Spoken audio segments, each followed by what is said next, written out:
How's your day going so far? Mine is going fine. Let's see, I got one very arched eyebrow and one. Oh no, no. Well, anyway, I got my new BLAIN'S in the mail. They sent me a brand new one. I got to keep the other one. I will be selling this one. I'm going to use the other one today.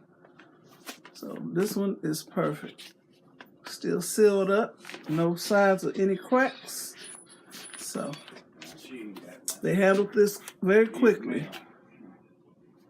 Okay, so I'll be using this and I'll show y'all how it works.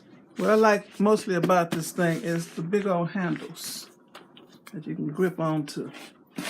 Okay, I told y'all I'd let you know what the company did, and I tried to get some kind of coupon code.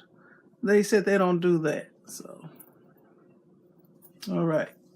Well, anyway, that's my other part of my review for this King Kooker outdoor breader. King Kooker heavy duty breader box. The company is the BLAIN'S Farm and Fleet, and they handled it properly. Okay, thanks for watching, and you all have a very blessed day. Give me a thumbs up. Bye.